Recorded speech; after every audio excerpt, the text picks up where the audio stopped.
Yeah, yeah. And there is another point that we have too many positive ions in our, because we have so many Sure. electric, how do you say? Electrical pollution. Yeah, electrical pollution. And with this, you have with this lamps, you have positive and negative. So It kind of like, yeah, just you like can the bath, balance a just little like bit. the bath, it balances Yeah, things yeah, out. yeah. So does your company Yeah. sell these lamps too? Well, yes. You import them? Mhm, Okay. mhm, we import them. Yeah. That's good. And so you've got basically three types of salt. Those big salt blocks that you would make a lamp out of, and they're actually very decorative. Yeah, they come in, they're different colors. I mean, some's almost like a white, and some's just a dark pink, and in different shapes. Yeah, and yeah. they're really interesting. So then you have those. You actually have the bigger salt, actually smaller blocks, or little blocks of. Yeah. That you would dissolve Which as part of the is- 2.5. I'm sorry. Yeah, the salt stones or the Salt stones yeah. that you would dissolve in the bathtub. Or chips, yeah. You can say. And then the salt granules you'd use on your food. They're all the same quality salt. There's no difference. Well, the salt lamps, this is a different quality. It's a lower quality. Yeah, this is a lower quality. Okay. Yeah, but the edible salt and also the bath salt, we have the same quality. We have only the best quality for everything. Okay. Yeah, even if it's grounded, or if we have a coarse ground salt too for the grounder. Do most people? I like the coarse salt myself. Yeah, Do I more too. people like the coarse or the fine? Well, most people use the grounded salt, the fine fine grounded, salt, yeah. But people, they like cooking. They have the grinder because it looks so nice. This pinky salt in this grinder. This is yeah. Well, that's good. I'm so grateful that you brought it to the world's attention, because it's useful. Thank you. Has there been a really large increase in the use of Himalayan salt over the last 5 years? Because if somebody takes it once, he will never take another salt.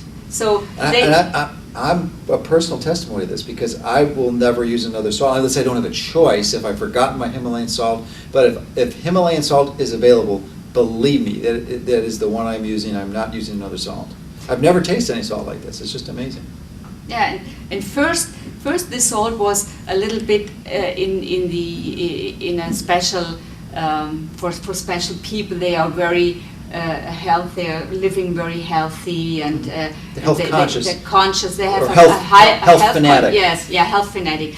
But then also in Germany there is no chef who really So the is a cook. all the high quality German chefs are using all the high quality use this salt at the top restaurants in Germany. All of them. This is the exclusive salt they're using, because they're looking for the best taste and flavor in their foods. So they're going for the Himalayan salt.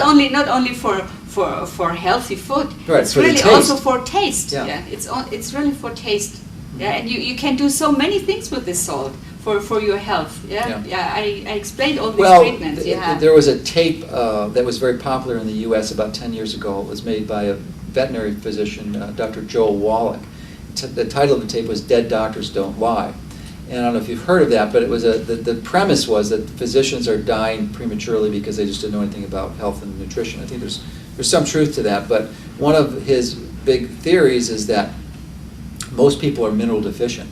Mm-hmm. And actually, an extension of that theory was that individuals, he really strongly discouraged athletes, and one of his contentions was that professional athletes, there was like no history of a professional athlete ever living over 100 years old. And his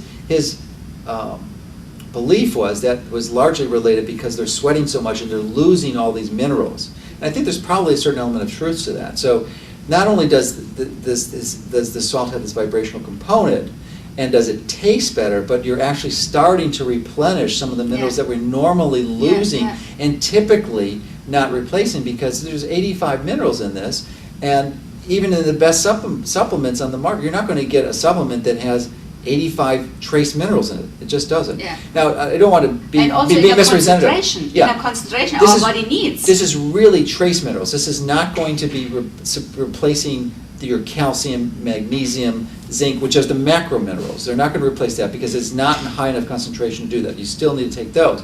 But the trace minerals, the ones that are available literally in microgram quantities or less, unless you're having some really specialized trace mineral supplement, it's just not going to be available, and they're going to be expensive. So this is you killing a lot of birds with one stone with this. Actually, one salt stone. Okay, yeah, and I think it's also important to have a natural source. I think it's proven that our body can handle minerals from natural and trace elements from natural sources much better than if you have chemical resource, chemical. Yeah, resources. it's or processed in some way. Just in the example you gave earlier, just taking the sodium and the chloride, which is 97% of Himalayan salt, you just take that out, and you don't accompany it with the other elements, then you get this imbalance that can cause disease. It's a relatively small concentration.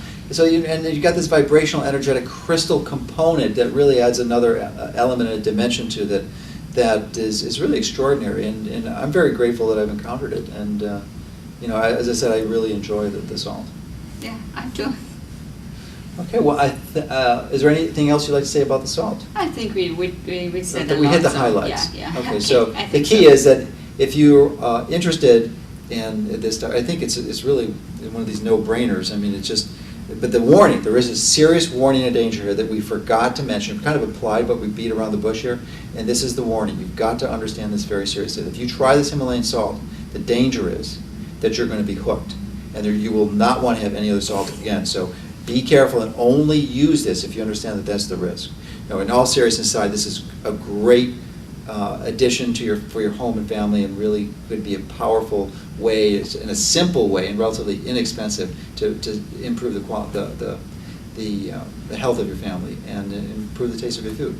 So hopefully you'll consider that, and this information was helpful for you. I have an update on the interview I just did with Dr. Hendel, and that is to inform you how her treatment worked on a rash that I've had for the last 6 months, which has annoyed me enormously. In fact, had become one of my primary and most significant health complaints.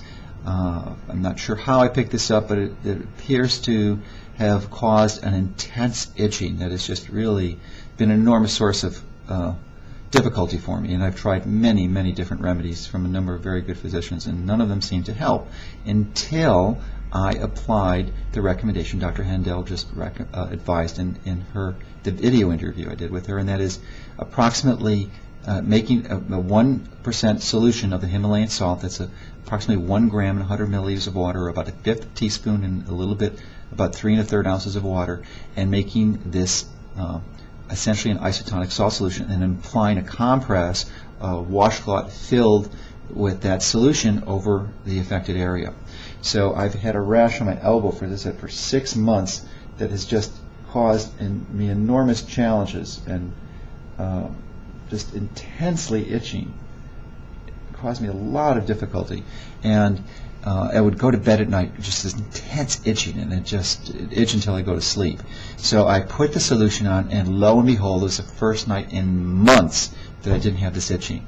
Apparently this approach also works for insect bites like mosquitoes, or any other irritation that you have like that. It's very safe. All it is simple salt water, and the price is unbelievable. It's about 1 cent or less to do this therapy, so it doesn't get much better than that. And I just thought I'd share this insight with you because it's been an enormous benefit in my life personally.